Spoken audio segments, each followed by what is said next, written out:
Bueno, en la parte 4 continuamos con el resto del esqueleto, donde vemos desde columna vertebral hasta los miembros inferiores.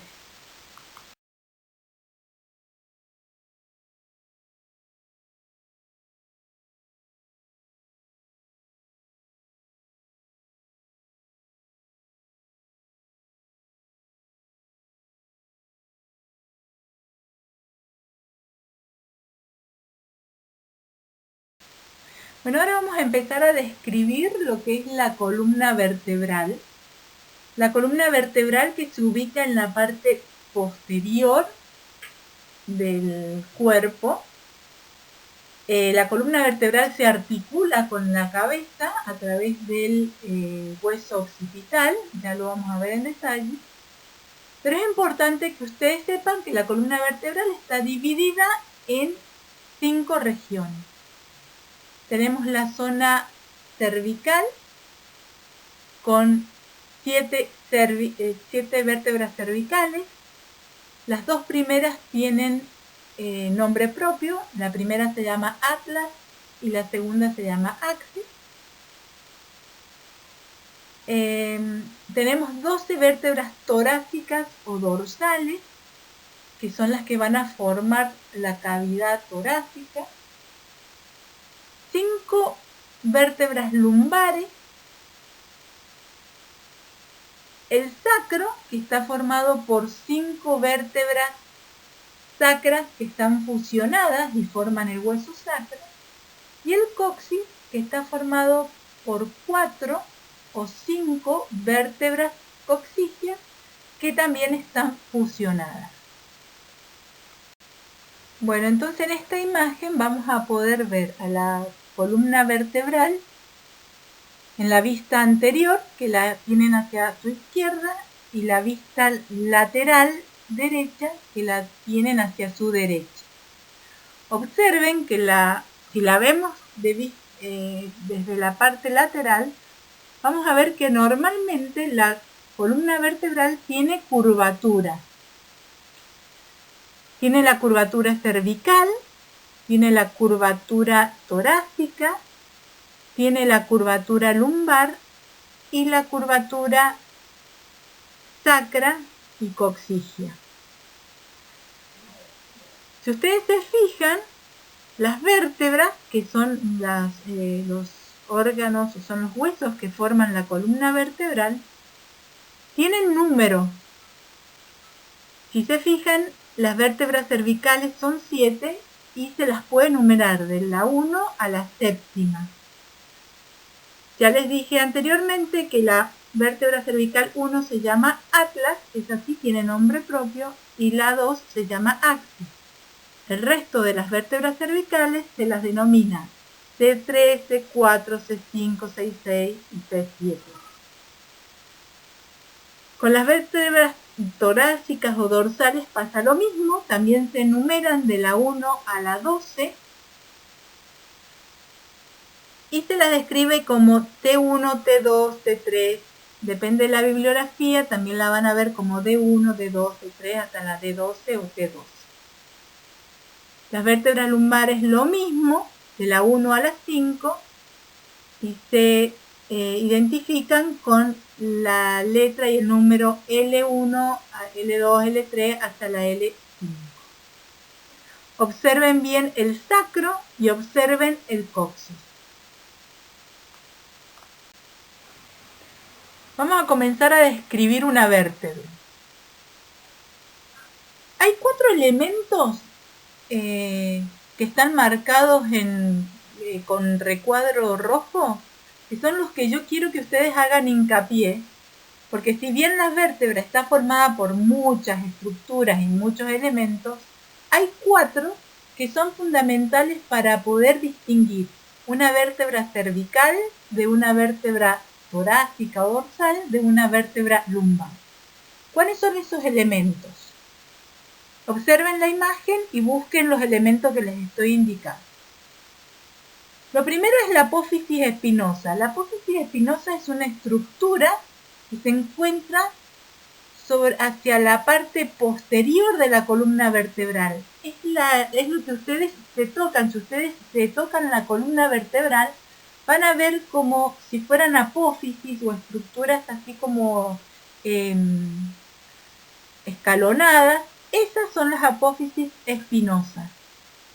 Algunas se sienten más, otras menos, pero esa es la parte de la vértebra que ustedes pueden llegar a detectar y tocar.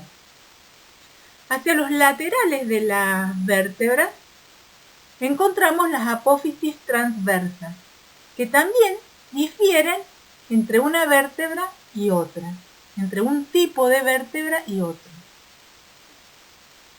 El agujero raquídeo o el agujero vertebral, que es por donde la unión de todas las vértebras forma a través de ese agujero vertebral el canal vertebral, por donde vamos a encontrar la médula espinal del sistema nervioso central.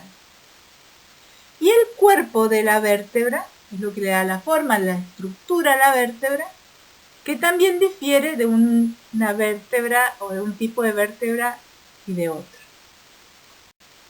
Bueno, acá podemos describir los tres tipos de vértebras: las cervicales, las torácicas y las lumbares. Como pueden ver en la imagen, van a tener una vista superior de la vértebra y una vista lateral abajo, una vista lateral de la misma vértebra. ¿Qué quiero en este dibujo?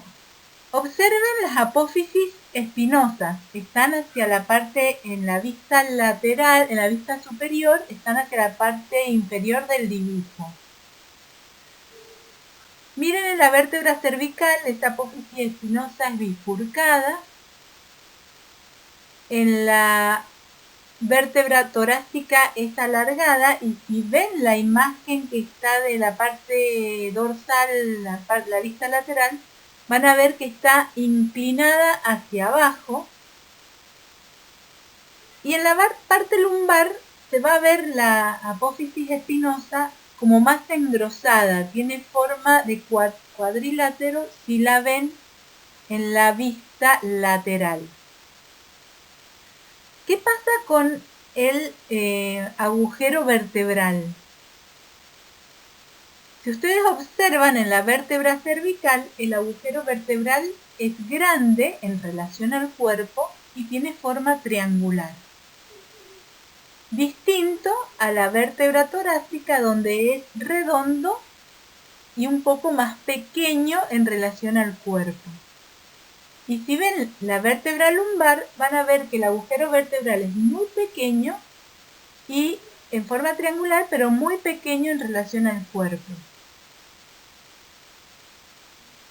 ¿Qué pasa con el cuerpo de la vértebra?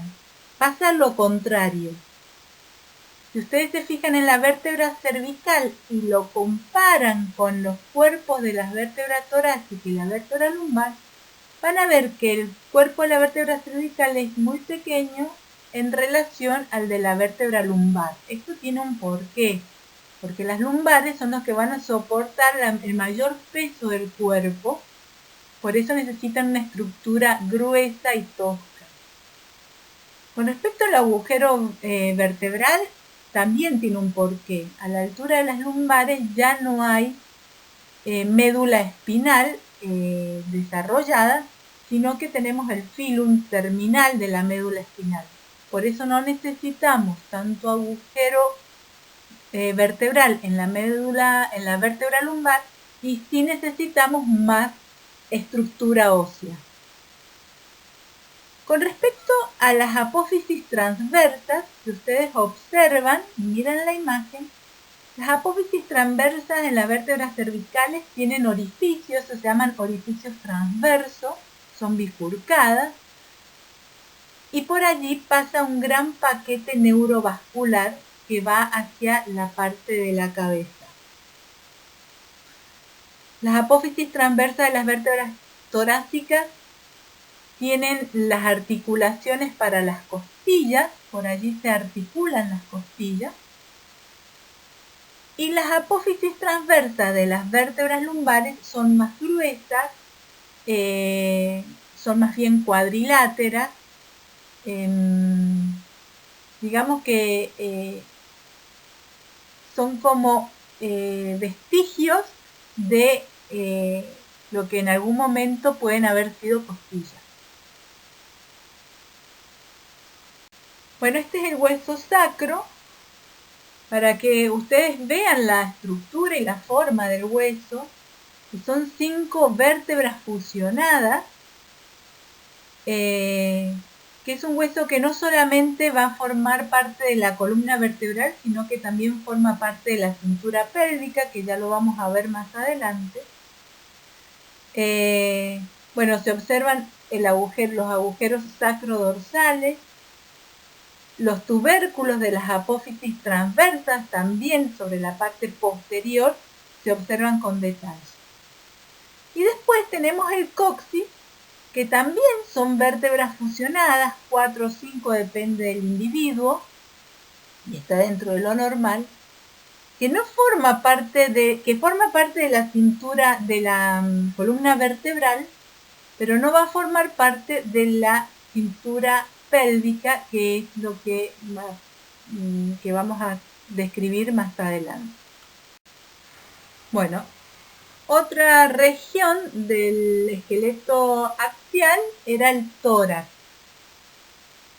El tórax está constituido por 12 vértebras dorsales que están pintadas de verde hacia la parte posterior, 12 pares de costillas que también están pintadas de verde, y el hueso esternón, que está pintado, que se ubica hacia la parte anterior del cuerpo y está pintado de lila oscuro. Como ustedes pueden observar en la imagen que tienen hacia su derecha arriba, las costillas no llegan al hueso esternón, sino que se articulan al esternón a través de los cartílagos costales. Que eso va a ser la diferencia entre los distintos tipos de costillas. Bueno, las costillas son huesos planos, tienen, si ustedes ven la imagen que está hacia su izquierda en la parte inferior, ahí se observa bien cómo es la estructura de una costilla y cómo se articula esta costilla con las vértebras dorsales hacia la parte posterior y con el esternón a través de los cartílagos costales. Hay 2 tipos de costillas: las costillas verdaderas o externales, porque son las que se unen, que cada costilla tiene su propio cartílago costal unido al esternón, y esas son las 7 primeras costillas, las que están pintadas de verde. Y después tenemos las costillas falsas o asternales, dentro de las cuales tenemos las 3 primeras, son las que comparten cartílago para unirse al esternón. Y las 2 últimas son las costillas flotantes, que le permiten mayor capacidad a la caja torácica.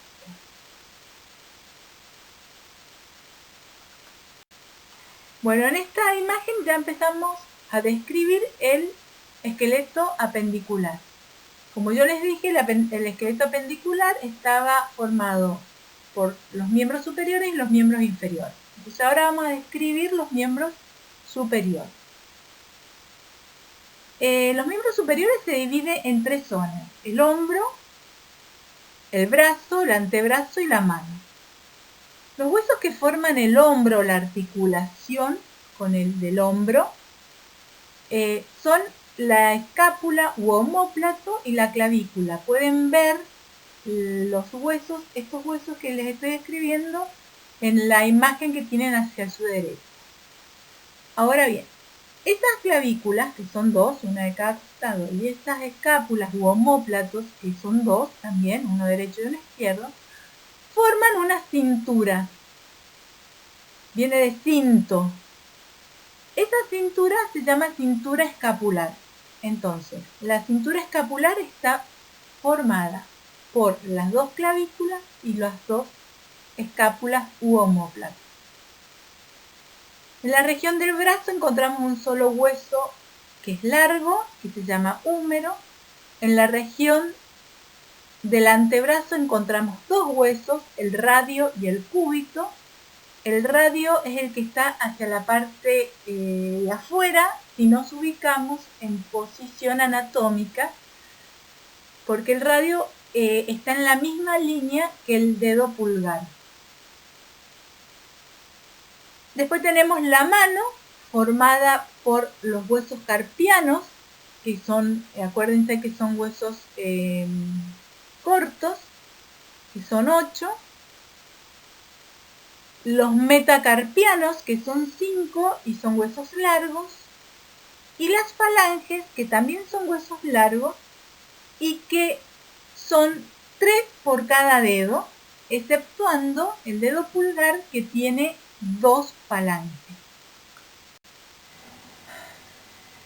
Otra parte del esqueleto apendicular son los miembros inferiores.